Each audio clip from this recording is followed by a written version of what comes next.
Hello and welcome to a brand new video. Today we're going to be reviewing the brand new Sauber C36 for the 2017 Formula 1 season.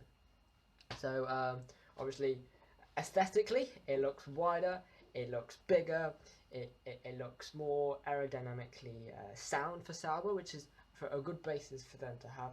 Because obviously, while considering all these aerodynamic things that I'm going to talk about, it is worth considering that they will be using the 2016 Ferrari power unit, which is obviously going to hurt them throughout certainly the second half of the season, like we saw with Toro Rosso when they used the 2015 Renault power unit for last season.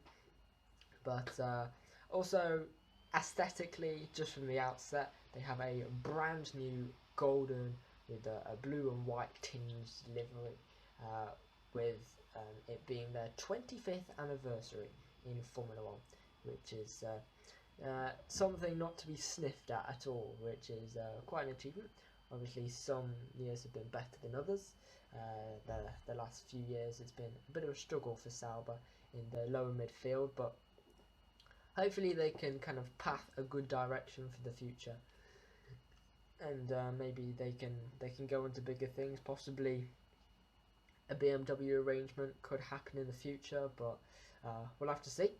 But anyway, let's get into this 2017 Sauber car. So I'm just going to talk you through some aerodynamic bits that has been picked out. I'm no expert, but I do have a keen interest in aerodynamic improvement and regulation. So if we first of all look at the front wing, it is a more boomerang shape than we've seen in previous years. That is to direct flow past the front tyre, as the tyre is obviously much bigger and wider for this year, which means it's harder to direct the airflow to where you want it to actually be.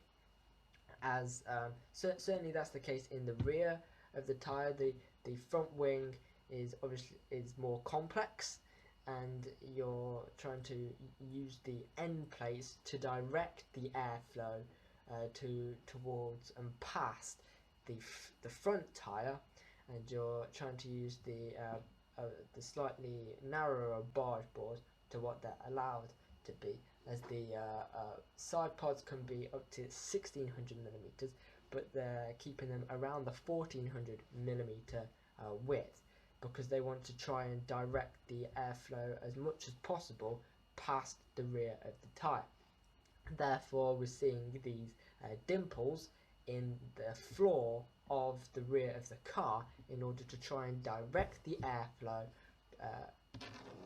underneath the rear tyre, and therefore you're identifying a spot where you can use that those aerodynamic tweaks to direct it past the rear of the tyre, to therefore try and eliminate the vortexes of air that are going to be present at that moment in time. Because obviously what you want to do is you want to have as smooth passage of air as possible, because obviously the increasing drag and air resistance that's going to be generated by having a huge tyre, because if you get most of your air hitting that tyre, they're going to be obstructed by the tyre, which is going to slow you down. Whereas if you use aerodynamic improvements to direct the air past the tyre and have the tyre not as the central thing which the vortex of air is passing through, then you can move through the corner faster, which improves the efficiency, which just improves the overall performance of the car. Moving more toward the front now, obviously the tyres are bigger. Sauber's brakes have been massively narrowed. They're much smaller in their overall width and diameter, and they have a few aerodynamic tweaks to the brake ducts of the front wing, in combined with the pushrod suspension that Sauber have on their car, to try and direct it again past the front of the tyre, because the tyres being much bigger means what you want to do is you want to direct the airflow as much as possible past the tyre in order for these vortexes of air to not have such a big effect on the car. Then moving obviously past the driver, the barge boards, where you have slot gaps just above the barge boards and the side pods. Obviously you have the big vortexes in the side pods of the car, and slot gaps to try and eliminate the effect of this, to try and smoothen out the air as you progress from the front to the rear of the car. The airbox is a twin airbox to try and increase that efficiency again coming out of the airbox, so the air is smoother and so it's more efficient. The packaging of the 2016 power unit is much tighter towards the rear of the car than we saw last year. Obviously I've put a comparison between 2015 and 2016, so that's quite interesting to see how much wider and how much more aerodynamically apparent it is.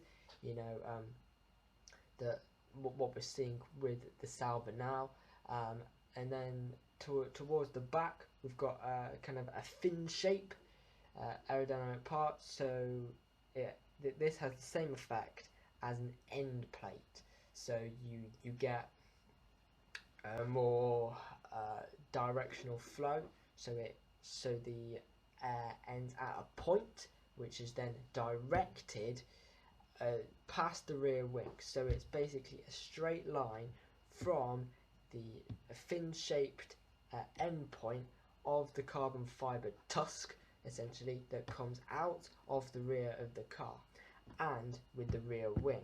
So that line of basically parallel composition allows for better airflow, as it just simply passes over the rear wing with minimal effect on turbulence, so it doesn't have the same slowing down effect compared if you have vortexy jumpy parts, then it gets in all the cracks and the niggles, which slows you down through the corners, in simple terms essentially.